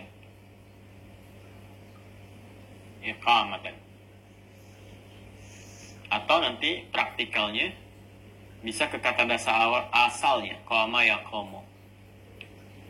Kalau ingin menekankan langsung ke dasar, maka menggunakan turunan kata qama. Kan? Kalau ingin penegakannya secara sempurna, menunjuk kepada arahan, maka gunakan kata aqama. Ya. Aqama itu sesuatu yang ditegakkan dengan sempurna, dengan baik. Ya. Dengan baik. Nanti beda-beda maknanya. Ada qama, aqama, qawwama ada. Ya, qawwama yuqawwimu taqwiman. Laqad khalaqnal insana fi ahsani taqwim. Ar-rijalu qawwamuna 'alan nisa. Ada, ya. Nanti ada maknanya sendiri. Kalau sudah ke aqama, artinya berusaha ya menjadikan sesuatu itu tegak sempurna. Ya, karena itu kan seringkali terjemahkan tegakkan sholat. Tegak yang dimaksud itu menunjuk kepada usaha yang sempurna. Ya, kesempurnaan itu menegakkan apa yang ditegakkan. Ini aturannya nih, supaya aturan itu tegak. Ya, maksudnya tunaikan sesuai semampu kita, ya, sesempurna yang bisa kita lakukan, untuk menyesuaikan dengan aturan-aturan, ikutin aturannya, tegakkan ini nih, tegakkan aturan. Ya, tegakkan hukumnya. Kalau ini diikuti dengan baik, ditegakkan aturannya, maka sempurna keadaan sholat kita. Nah, untuk memberikan kesan kepada ini, menegakkan aturan ini, maka diawali kalimat sholatnya dengan derivasi kata aqama. Aqama yuqimu. Ya, ini jadi aqamu, perintahnya aqim, aqimis sholata liduluki syamsi ila ghasaqil lail, aqimis sholata tarafain nahar wa zulafan minal lail. Yuqim, jamaknya yuqimun, alladzina yu'minuna bil ghaibi wa yuqimuna as-shalah. Jelas ya? Nah ini jadi kalau sudah ada aqama yuqimu, aqim, itu maksudnya perintah untuk menegakkan aturan. Jangan sholat sembarangan. Jelas? Jelas ya? Jangan sholat sembarangan. Isyaratnya, ini sifatnya iqamah. Ya, makanya kita diingatkan kembali, supaya sholat kamu khusyuk, dapat manfaat, tegakkan aturannya ya. Kan? Jangan keluar dari aturan, jangan menyimpang kemana-mana, kuatkan koneksinya, siapkan dulu. Karena itu setiap kali sebelum sholat itu, ini ada iqamah. Coba kalau berjamaah kita, ada yang iqamah kan? Cuma ya kita kan kadang di Indonesia umumnya senang menyingkat-nyingkat. Iqamah, singkat aja, qomat. Ya, qomat tuh, qomat. Qomat tuh singkatan dari iqamah. Ya, qomat. Ya, qomat. Dari mana nyingkatnya? Dari sini ketika akan ditegakkan. Qad qomatis shalah. Oh, qomat tuh. Jelas ya? Padahal isyarat awalnya untuk menegakkan ini dari kata iqamah. Aqama yuqim iqamah. Kalau di Arab biasanya orang Arab langsung iqamah. Ya akhi iqamah, ya kan? Ya akhi, ingatkan yang lain, tegakkan aturan, siap. Makanya ketika akan sholat, ini nanti ada panduan kekhusyuan.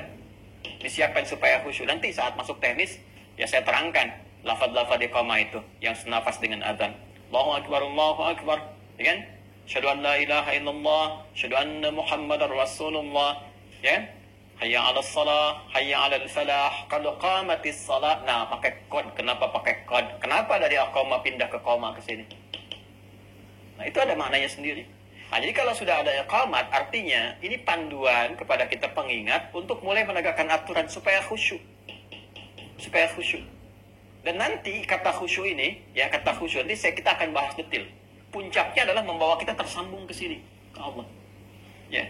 Itu nanti di Al-Baqarah ayat 45 sampai 46. Nanti kita bahas detail. Ya. Wasta'inu bis-sabri was-salah wa innaha lakabiratun illa 'alal khashi'in. Siapa khusyuk itu? Alladzina yadhunnuna annahum mulaqu rabbihim. Ini. Ya, tersambung dengan Allah. Jadi kalau kita benar ini nyimak iqamat dengan benar, belajar aturannya. Jadi begitu qamat, ya, begitu iqamah, Allahu akbar, ingat ini, terbawa kita ke sini. Jelas ya? Nah, jadi iqamah itu bukan kalimat-kalimat sembarangan, bukan formalitas sholat dimulai. Ya, bukan formalitas jamaah disiapkan, tidak. Ya, ini mengikat semua. Makanya mengikat ke imam juga. Begitu iqamah disampaikan, ya, diperdengarkan, imam kan berbalik melihat makmum semua. Ya, lalu melihat safnya, istaqimu, dilihat itu. Ya, itu bukan tanya jawab, sudah tahu, tidak. Itu begitu dicek tuh dilihat. Saya kalau di Tripoli itu muter. Ya, minimal saf terdepan itu. Ke samping itu ngelihat tuh. Terus dilihat kakinya, dilihat lurusnya dan sebagainya. Terus dilihat siapa yang sholat. Ya, siapa yang sholatnya? Apakah orang mampir, transit, atau orang mukim? Ya, kemudian orang tua atau yang remaja atau anak-anak kecil. Selain nata sholat, nata saf dalam sholat, itu menata nanti surat apa yang dibaca supaya tercover ya oleh makmum pada umumnya. Jadi makmum tuh bisa kuat. Jangan sampai cuma istaqimu, nengok juga enggak. Ya, enggak tahu siapa yang sholat di belakang. Dibacakan Al-Baqarah. Ya, sholatnya sholat Isya sampai akhir lagi. Ya, 286 dibagi 2. Begitu nengok enggak ada yang tahan di belakang, udah hilang semua. Ya, jadi lihat siapa yang sholat. Ini ada yang mungkin takut ketinggalan pesawat ya. Di bandara kok ngimamin suratnya Yasin. Di bandara tuh kul aja kulhu. Ya, kul a'udzu birabbil falaq, kul a'udzu birabbin nas, selesai. Di bandara kan mau pakai surat Yasin, mau pakai An-Nisa, Baqarahan. Tidak, bacakan yang singkat, yang padat. Orang nunggu jadwal pesawat. Ya, dan seterusnya tuh. Nah, ini gambaran-gambarannya. Ya, nanti fikihnya akan masuk ke situ. Jadi saya ke sini dulu nih. Nah, pelaksanaan ini kalau sudah mau dieksekusi, kembali ke dasar ke sini, ke pokoknya. Ke pokoknya. Kalau sudah ke sini, ya, maka tinggal digunakan turunannya, kata gantinya. Siapa nih yang mau menunaikan? Kalau di sini kan Nabi sedang mengajarkan ya kepada laki-laki tadi. Laki-laki itu siapa ketika dilacak dalam sirah? Ini namanya nih, Khalad bin Rafi Az-Zuraiqi.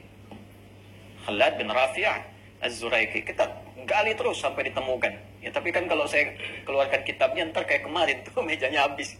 Ya, jadi Anda percaya aja dulu lah itu. Percaya dulu. Ntar kalau udah ditunjukin cari sendiri deh. Ya, jadi ini namanya Khalad bin Rafi' Az-Zuraiqi. Ya, karena orangnya di hadapan Nabi kata kedua kan. Kata kedua, anta. Anta itu kalau sudah masuk ke kata kerja berubah jadi ta aja. Udah.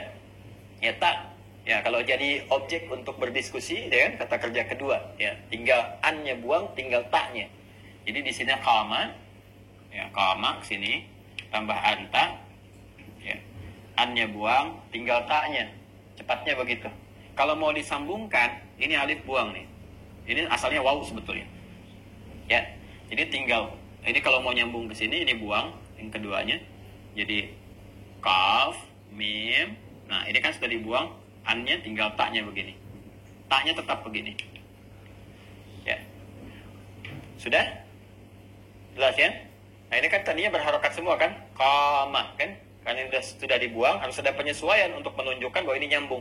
Kalau 3 huruf ini bersambung dengan kata ganti, maka huruf keduanya harus mati untuk menunjukkan ada ketersambungan. Maka ini seperti ini. Ya. Ini mati di sini. Tinggal qafnya harokatnya apa? Nggak boleh sama dengan yang awal. Kalau yang sini kan qaf, ya, qama, ya, maka di sini kita kemudian gantikan untuk menunjukkan bahwa ini telah bersambung dengan ta, kata ganti kedua, pakai dhammah u. Jelas ya? Ya, kalau i terlalu berat, idza qimta, nggak enak juga diucapkannya. Orang Arab pun nggak enak feelingnya, ya. Makanya menggunakan dhammah, idza qumta. Kenapa menggunakan dhammah? Alasan keduanya untuk menunjukkan ini ada wawu yang dibuang. Ya, ini asalnya wawu, ini bukan alif. Untuk penyesuaian saja jadi alif. Ya, ini asalnya wawu. Panjang belajarnya, 6 tahun. Ini musorok, ini musorok. Jadi ikutin aja dulu ya. Ini asalnya wawu, untuk menunjukkan wawu, kesesuaiannya pakai dhammah. Jadi idza qumta, qumta. Nah, jadi kalau sudah kembali ke bentuk ini, artinya siap ditunaikan. Kalau menggunakan bentuk ini, isyarat supaya menunaikan dengan sempurna, tegakkan aturan. Begitu aturan akan ditegakkan, akan dimulai ini, pindah ke bentuk ini, ke dasar.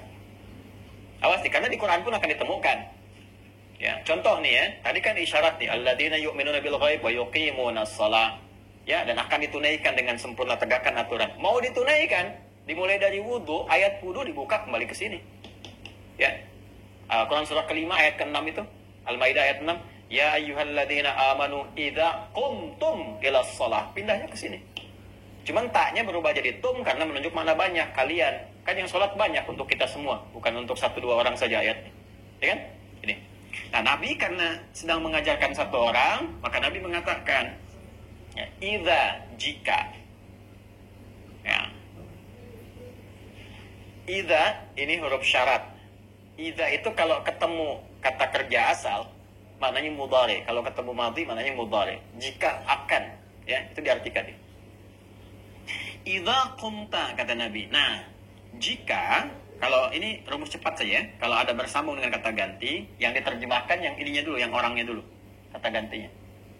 Idza qumta, jika kamu, engkau, ya. Kalau kembali ke sana, Khalad bin Rafi Az-Zurayqi, Nabi sampaikan, ya Khalad, jika engkau, ya kan, qumta, ingin menunaikan sholat dengan sempurna, sesuai dengan aturannya. Nah, idza qumta ila shalah, jika kamu ingin menegakkan, mulai ini ya, ingin mulai melakukan sholat dengan sempurna, sesuai dengan aturannya, maka lakukan sebagai berikut. Jelas ya? Nah ini, jadi ini yang saya tunjukkan kalau menemukan kata ini di Al-Quran, atau di hadis, atau yang ini, tuh perbedaannya demikian. Maaf ya, sabar ya, kalau agak detail dijelaskan supaya betul-betul paham mengakar. Bismillah, teruskan. Idza qumta ila shalah, nah kita ini masuk definisi. Nah tadi ini dahsyat tuh gini dalam Islam. Dari mana ditemukan istilah ibadah dibuka dengan takbir, diakhiri dengan salam, ya? Nah dari mana tuh? Bukan sembarangan. Ini referensinya dari sini. Ya, idza qumta ila shalah, apabila kamu, ya kan, akan menunaikan salat dengan sempurna, ya, menegakkan aturan itu, fakabbir, maka dibuka dengan takbir. Ya, dijelaskan oleh Nabi. Begini caranya. Nah, ini kan gambaran umum saja. Ya, nanti detailnya ada lagi di riwayat yang lainnya. Ini gambaran umumnya dulu. Makanya tadi saya sampaikan kan, yang menyimak kisah itu ada berapa orang, ya kan? Dari sekian orang kan ceritanya bisa macam-macam. Nabi nyampaikan begini, ada yang detail menyampaikan tuh si fulan orangnya begini, diajarin begini. Bisa jadi begitu. Ya. Nanti kita akan lihat riwayat yang lainnya. Fakabbir, maka dibuka dengan takbir. Ya, tsumma qra' ma tayassara ma'ak minal Qur'an. Kemudian setelah itu baca Yang paling ringan, yang paling mudah, yang kamu hafal dari Al-Quran. Ma tayassara ma'aka, yang paling ringan. Ya, ini prinsip sholat itu yang memudahkan kita. Ya, ringan itu bisa relatif. Bagi orang hafal Quran ringan, ya Al-Baqarah ringan, Ali Imran ringan, ya kan? Ya, bagi yang mengawali awal-awal, ini prinsipnya memberikan kemudahan. Ya, jangan sampai kalau ada orang misalnya mu'alaf masuk Islam langsung sholat. Oh, kalau kamu mau dapat faedah yang banyak istimewa, apalin Al-Baqarah. Enggak. Kan bismillah dulu, Al-Fatihah cukupkan dulu, ayat-ayat pendek dulu. Anak-anak juga begitu fikihnya. Ya, jika anak-anak juga yang paling ringan dulu supaya dia senang dengan sholat itu nyaman, rasakan kenikmatan. Yang paling penting melatih konektivitas dulu. Yang penting nyambung dulu. Terus setelah sudah merasakan kenikmatan, nambah sendiri kok. Bapak Ibu juga begitu kan? Ya, kalau sudah tersambung, sudah merasa enak, pengen berlama-lama dalam sholat. Sujudnya pengen lama, berdirinya pengen lama. Silakan cek. Kalau nggak percaya silakan. Semakin iman meningkat, semakin kuat sinyalnya, semakin pengen lama terhubung. Ya, Anda aja kalau ngaji begini, ya kan nggak terasa udah 2 jam, 3 jam. Ya, bahkan kalau saya baru 1 jam mau saya akhiri aja, kok sebentar ya, udah 1 jam saya bicara. Kan, ini udah hampir 2 jam nih. Jadi kita tuh kalau sudah nyaman, apapun yang dikerjakan, itu enak aja. Ya, ini ya. Kemudian baca yang paling ringan. Faqra'u ma tayassara ma'aka minal Qur'an. Nanti dikonfirmasi di Al-Muzammil itu ayat 20. Faqra'u ma tayassara minal Qur'an. Kemudian, nah karena yang diajarin itu Khalad. Ingat, yang diajarin Khalad bin Rafi Az-Zuraiki. Yang baru pertama tuh. Ya, boleh jadi ini orang-orang baru masuk Islam, kan? Baru belajar di awal-awal. Ini bukan selevelnya yang Abu Bakar, yang Umar bin Khattab, Ubay bin Ka'ab, Mu'adz bin Jabal. Tidak. Kalau yang itu, Mu'adz aja udah beda sendiri. Ya, Mu'adz, Ubay itu isyanya sudah Al-Baqarah sendiri. Ya, masih ingat gak kisah viral tentang itu? Nanti di akhir, jangan sekarang ya, supaya nggak lompat-lompat dulu. Kemudian tumarka, ya setelah kamu berdiri baca surat yang paling mudah untukmu, ruku'. Ini umum dulu ya. Hatta tatma'inna raki'a, ya sampai kamu merasa nyaman dalam ruku'. Tumaninah. Perhatikan ya, masih ingat gak? Yang saya sampaikan di awal tentang manfaat sholat kemarin, masih ingat? Ya. Bukankah di antara manfaat sholat itu menghadirkan ketenangan dalam jiwa? Ya kan? Ketenangan, ala bidzikrillahi tatmainnul qulub. Ya, dan sholat disebut zikir. Wa aqimis sholata lidzikri. Dan manfaat sholat menghadirkan ketenangan. Nah, ini sudah manfaat pertama diberikan, disyaratkan oleh Nabi. Ya, tsumma raka, kemudian kamu ruku, hatta tatma'inna raki'an, sampai kamu merasa tumakninah dalam ruku. Tatma'inna, tumakninah itu bahasa Indonesia tenang. Ya, itma'anna yatma'innu, itmi'nanan, sifatnya tumakninah. Hatta tatma'inna, sampai kamu merasa tenang dalam ruku. Yang tenang itu apanya? Ya, yang tenang itu kan jiwanya. Kalau jiwanya sudah tenang, bawaan ke sikap ke apa-apanya itu nyaman. Ya, kelihatan nyaman, enak. Tapi kan kalau tenang itu kan bukan di tangan. Tangan itu diam. Ya kan? Kalau tenang itu kan di hati. Ya. Kalau suara diam, jangan ribut, diam, jangan bergerak, itu diam. Kalau sudah tenang itu keadaan hati, tenang. Dari hati dipancarkan ke sikap, jadi diam. Ya, hatta tatma'inna raki'an, sampai kamu merasa tenang. Artinya apa? Jadi kalau orang sholatnya benar dari berdiri saja, itu kedampak ke hati sudah enak dan nyaman. Cirinya apa? Ketika dia ruku, tumakninah dalam ruku. Tumakninah itu apa? Salah satu maknanya ada ketenangan pada jiwanya. Begitu tenang, rukunya nyaman, beredar darah dengan sempurna, lurus, saraf-saraf yang kejepit, yang bagian punggung yang macam-macam tuh kalau benar rukunya. Nanti kalau udah masuk ruku kita tunjukkan. Ya, sampai detil. Sampai air kalau dituangkan dalam satu bejana gelas disimpan di atas punggung orang ruku nggak akan tumpah. Ntar kita praktekkan, siap-siap admin, kameramen. Ntar saya suruh ruku, saya simpan gelas di atasnya tuh. Ya, goyang nggak gitu, kita cek sampai akhir kajian.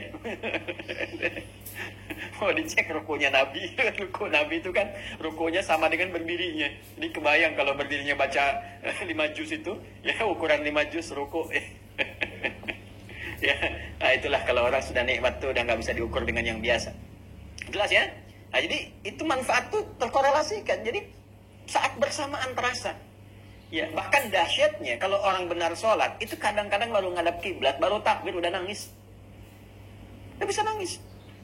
Ya, ada yang nangis, ada yang sudah merasakan kenikmatan, ada yang sudah bisa nggak diganggu sama sekali. Ya, Anda kalau saya tunjukkan kitab-kitab sirah ya, termasuk yang ditulis oleh ulama kita tapi pakai bahasa Arab itu Masya Allah. Ada yang sedang sholat itu sebelum sholat ada yang kena duri. Ya, apa tuh bahasa Perancisnya mas? Kacugak ya. Kacugak tuh, ya, kacugak perapatan Ciamis. Ya, kacugak tuh kena apa ya? Beling kecil itu. Ya kena kaki misalnya. Ya. Itu sahabat Ali bin Abi Thalib ya, ketika terkena itu duri di kakinya itu, mau dicabut susah, memerah wajahnya, pertanda kelihatan gitu sakit kena dalam itu. Sahabat yang satu bilang, "Tenang, saya tahu kapan waktunya dicabut, biarin aja," katanya. Begitu sedang sholat, dicabutlah duri itu. Ada sahabat yang ngambil itu. Diam, nggak ada ekspresi, nggak ada apa, diam aja. Kisahnya banyak lah, kisah-kisah tentang dahsyat seperti itu tuh. Ya, wah ini luar biasa lah, luar biasa ya. Dan ini hal-hal yang mungkin kalau kita bisa belajar, ya mudah-mudahan mendekati ya sifat-sifat kenikmatan sholat, kenikmatannya. Nah ini tatma'inna dalam ruku. Marfa, kemudian bangkit dari ruku hatta ta'tadila qa'iman. Ya, hatta ta'tadila qa'iman, sampai dia tegak sempurna. Makanya disebutnya i'tidal. Ya, dari bahasa hadis Nabi. Jadi istilah-istilah ini bukan dimunculkan ulama sendiri, tidak. Ya, sampai tegak sempurna, lurus. Nanti ada detailnya lagi di At-Tirmidzi, nanti ada hadisnya detail. Ya, bagaimana cara tegaknya itu? Dari punggungnya dilihat, dari punggungnya, rusuknya seperti apa, ngadepnya kemana. Pokoknya sehat deh kalau benar-benar sholatnya bagus itu. Ya. Kemudian masjud, kemudian sujud. Setelah itu hatta tatma'inna sajidah, sampai kamu tumaninah dalam sujud. Sujud itu sudah tumaninah sendiri. Ya, Masya Allah ini ya, benar-benar deh kalau selesai sholatnya betul itu harusnya gak ada kegelisahan itu. Marfa, kemudian bangkit dari sujud hatta tatma'inna jalisan, sampai kamu duduknya itu tumaninah. Ya, waf'al dzalika fi salatika kulliha. Nah, kalau sudah paham begitu, dari berdiri, ruku', i'tidal, sujud, duduk, kerjain deh sesuai dengan jumlah rakaatnya di semua sholat yang kamu kerjakan. Kata Nabi begitu. Nah, ini bahasa umum di Al-Bukhari. Ya, di Muslim senafas dengan ini. Jadi di hadis Muslim hadis 397 itu sama persis dengan ini. Ya, sama persis. Jadi saya tidak baca ulang karena semua sama. Hanya ada beberapa penekanan-penekanan, kayak misalnya di sini ta'dila, di sini ta'tadila. Jadi bisa dibaca ta'dila, bisa dibaca ta'tadila. Ya, contoh kalau kita baca cepatnya dari Al-Limni, ya kan? إذا قمت إلى الصلاة فكبر ثم اقرأ ما تيسر معك من القرآن ثم اركع حتى تطمئن راكعا ثم ارفع حتى تعتدل. Nah, benar kan? Saya katakan. Jadi kalau di sini ta'dila, di sini ta'tadila. Ya, ini biasa kan tadi saya katakan. Kalau ada yang hadir berapa orang menyampaikan, yang ini menyebutkan dengan kata ini kata B, atau ini ada penekanan tapi substansinya sama. Hatta ta'tadila qa'iman thumma masjud hatta tatma'inna sajida thumma irfa' hatta tatma'inna jalisa thumma fa'al dhalika fi salatika kulliha. Sama. Nah, nanti ada riwayat yang lebih detail daripada ini. Detailnya itu masih seputar yang ini. Ya, kita ambil yang detailnya sekarang. Ya. Idza qumta ila shalah, yuk kita lihat urutannya. Ya, kita ambil pada yang detail ya, masih di Al-Bukhari, tapi kita ambil versi detailnya. Rawinya dari Abu Hurairah, masih sama. Dari Abi Sa'id juga, tapi sekarang kita masuk riwayat yang lebih detailnya tentang urutan-urutan cara. Langsung ke sini ya. Idza qumta ila shalah, kata Nabi, jika kamu ya Khalad bin Rafi' Az-Zuraiki ingin menunaikan salat dengan sempurna sesuai dengan aturan, fa asbighil wudu, sempurnakan wudu dulu. Satu, asbighil wudu, sempurnakan wudu.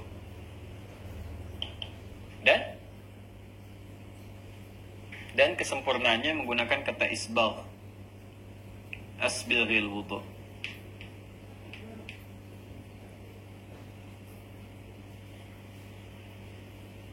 Thumma istaqbil al-qiblah, menghadap kiblat.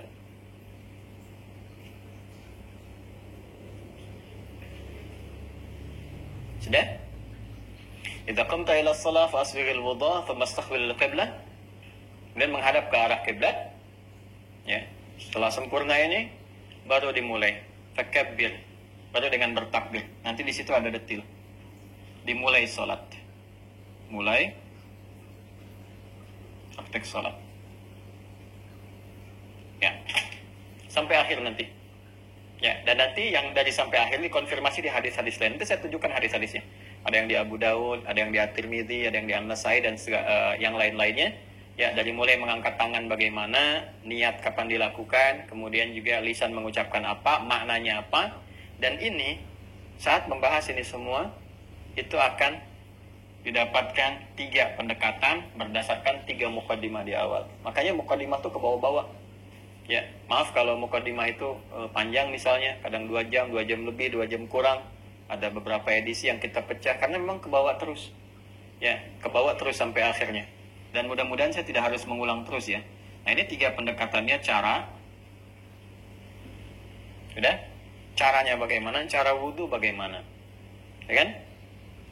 Cara menghadap kiblat seperti apa? Praktek dari awal sampai akhir bagaimana? Ya. Kemudian bacaan terkait dengan makna.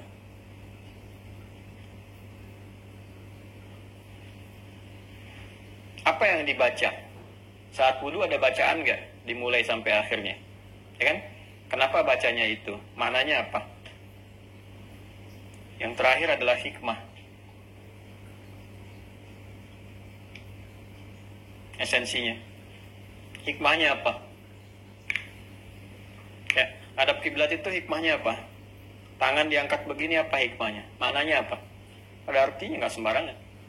Ya, jadi bukan gerakan hampa, bukan bacaan tanpa makna. Karena nggak ada dalam syariat Islam yang nggak ada maknanya. Semua ada. Ya, dan ini ada referensinya. Ada referensinya. Ya, baik dalam nanti Al-Quran, hadis, ataupun nanti petunjuk-petunjuk yang disampaikan oleh para ulama, termasuk kitab-kitab yang sebagian saya tunjukkan kemarin. Nah ini, nanti urutannya seperti ini. Dari hadis yang kita kaji, turunan hadisnya, kemudian kita mendapatkan urutan ini. Praktek sholat yang sempurna akan dimulai dengan wudhu. Nanti dikonfirmasi oleh Al-Quran juga. Kemudian setelah selesai wudhu, menghadap kiblat. Ya, setelah itu baru kemudian dimulai sholat sampai berakhir. Ya, ini pun nanti dibagi 3 lagi. Saat akan mulai sholat, pra sholat, sedang sholat dimulai, dan pasca sholat. Tuh. Ini. Ya, jadi ini kita bisa turunkan. Ini saya pernah bahas dengan durasi yang sama, kurang lebih 2 jam, 1 tahun. Ini. Selesai ini. Yang bagian ketiga itu. Ya, cuman pertemuan sebulan sekali. Ini kan pertemuan hampir tiap hari. Kayaknya bisa dipadatkan gitu kan. Insya Allah. Nah, jadi ini yang kita akan uraikan. Kita akan bahas yang ini. Ya. Tidak sekarang, nanti pertemuan berikutnya ya. Karena ini panjang nih. Kita butuh turunkan lagi. Kan kita harus bahas sesuai skema awal. Ya. Makanya mohon izin sabar ya ngaji dengan saya itu. Saya nggak akan mungkin tiba-tiba langsung ngajarin ini wudhu. Maaf, bukan mengajarkan, tapi men-share kembali apa yang saya terima. Ya. Jadi nggak mungkin tiba-tiba kita share kembali begini wudhu dan sebagainya ya, tanpa membahas apa itu wudhu, asal katanya apa, turunannya mana, hadisnya apa, ayatnya apa. Kalau sudah mengerti dasarnya, ya, sudah mengerti, paham, baru kita bahas caranya seperti apa dan seterusnya. Nah ini yang dimaksudkan. Nah jadi kurang lebih seperti itu bahasan kita teman-teman sekalian di pertemuan kali ini. Alhamdulillah semoga berkah. Kalau ada hal-hal yang kurang tepat dalam disampaikan, mohon dimaafkan. Kalau ada yang tidak tepat informasi yang diuraikan, mohon diberi catatan supaya saya bisa luruskan, dikoreksi, dan kita mudah-mudahan dibimbing oleh Allah untuk memperbaiki diri kita semuanya. Saya sudah sampaikan dasar-dasarnya, termasuk nanti juga hal-hal terkait dengan referensi kita, madhabnya juga saya nanti turunkan dan seterusnya. Dan semua itu untuk memberikan keluasan wawasan. Ya, kalau sudah luas kita dalam ngajinya, enak kita prakteknya, dan juga enak berinteraksi dengan siapapun ya. Dan kalau ada teman-teman kita juga mempraktekkan, nanti misalnya ada pilihan-pilihan yang diambil, alhamdulillah kita pun mengerti apa yang dipilih ya. Dengan itu maka terjalin harmoni, kebaikan, ukhuwah, dan juga puncaknya adalah perbaikan untuk pribadi kita masing-masing. Saya kira itu demikian, kita berjumpa kembali di kesempatan yang akan datang. Allahumma taqabbal minna innaka antas samiul alim wa tub 'alaina innaka antat tawwabur rahim. Allahumma ij'alna muqimis shalah wa min dhurriyyatina ya arhamar rahimin, wa alhiqna bis salihin wa alladhina amta 'alaihim min nabiyyin wa siddiqin wa syuhada'i was salihin وحسن أولئك رفيقا. اللهم بارك لنا يا الله في هذا اليوم وفي كل الأيام الباقية يا رب العالمين كما تحب وترضى. صلى الله على سيدنا محمد وعلى آله وصحبه أجمعين وآخر دعوانا سبحانك اللهم وبحمدك نشهد أن لا إله إلا أنت استغفرك ونتوب إليك والحمد لله رب العالمين. السلام عليكم ورحمة الله وبركاته.